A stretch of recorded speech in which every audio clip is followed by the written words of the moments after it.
and we've thoroughly enjoyed the first few hours of our trip so far. Now, when it comes to Ukraine and Russia and the conflict, one thing I will be doing is highlighting that the devastating impact that Russia's illegal invasion is having on millions of people around the world, particularly on food prices. Russia recently has pulled out of a grain deal that was shipping grain from Ukraine to many poor countries around the world, and now you've seen food prices go up. That's causing suffering for millions of people. It's not right, and one of the things I'll be doing is making people aware of that impact of Russia's illegal war. So do you think it will have an impact on, will cast a shadow on the consensus building? Do you think there will be problems, the final outcome of G20? No, I think there'll be many things that we'll be discussing here at the G20 under India's leadership, and I'm confident that we'll make very good progress on a range of different issues. I think G20 has been a huge success for India. India is the right country at the right time to be hosting this, and I feel we're going to have a very good couple of days of deliberations and decisions made. How do you like the theme of one family?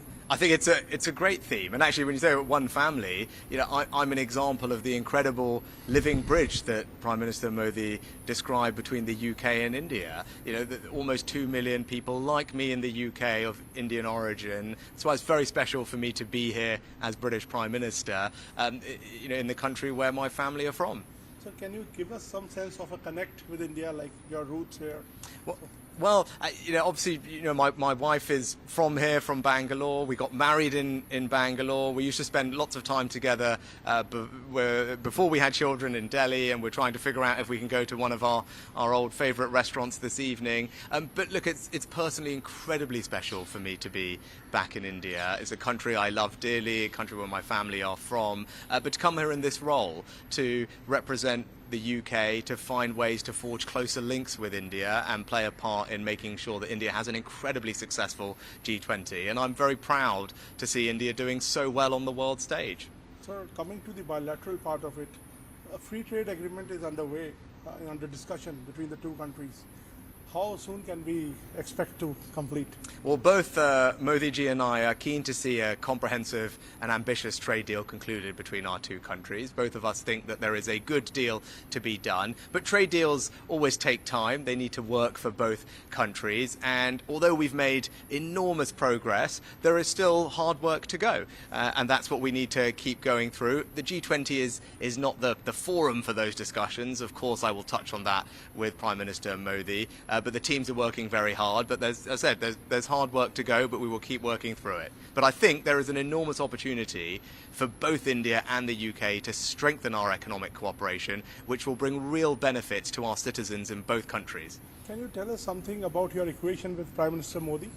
You have met him a couple of times now. Yes, and I have enormous respect for Modi ji, and he's been personally very warm and kind to me, and we're working very hard, as I said, on our shared ambition of concluding an ambitious and comprehensive trade deal between India and the UK, because both of us think that would be a good thing, and both of us need to make sure it works for our two countries. And at forums like this, I'm very keen to support Prime Minister Modi in making sure that this G20 is an enormous success for India, which I know it will be, and this has been a great year for India more generally. Sir, another question. A lot of Indian community lives in your country there, and we have seen some ugly scenes of Khalistani protests, separatist protests.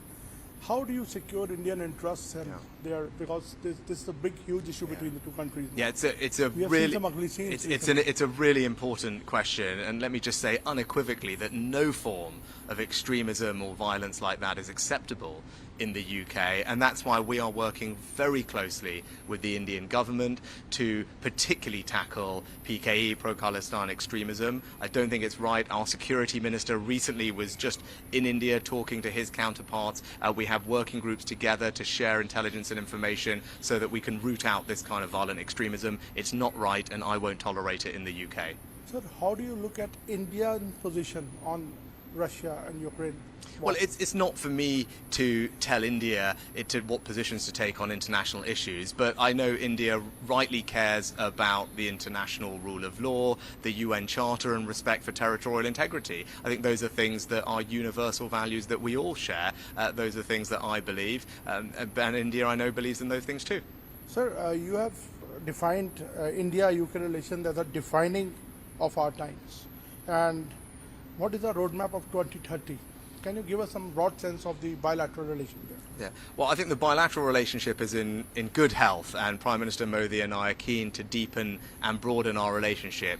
The FTA is an obvious way for us to do that, which is why it remains our priority. And as I said, hard work to go, but I hope we can conclude a successful FTA. I think we can strengthen our security relationship as well. That's something that I've spoken to the Prime Minister about. And then something I'm particularly excited about is increasing the collaboration between our incredible researchers, our scientific community, our universities. The UK and India are two of the leading science technology superpowers of the world, and I think if we work more closely together, we can create jobs, create new businesses, and help solve some of the world's most pressing problems. My last question to you. You talked about your roots in India. People also there's much talk about your roots. You are connected to Hinduism and you wear these rolis in your hands. Tell us something about it. Yeah, so I'm a proud Hindu, and that's how I was raised. That's how I am. Hopefully, I can visit a mandir while I'm here for the next couple of days. And yes, we've just had Raksha Bandhan, so from my sister and my cousins, I have all my Rakis. And I didn't have time to celebrate Janmashtami properly the other day, but hopefully, as I said, I can make up for that if we visit a mandir this time. But it's something that is important to me. I think faith is something that helps everybody who has faith in their lives, particularly when you have these stressful jobs like I do. Having faith to give you resilience, to give you strength is important, and it provides an outlook on life which I find particularly valuable. Thank you, Prime Minister, for answering all our questions. Thank you so much. Great pleasure.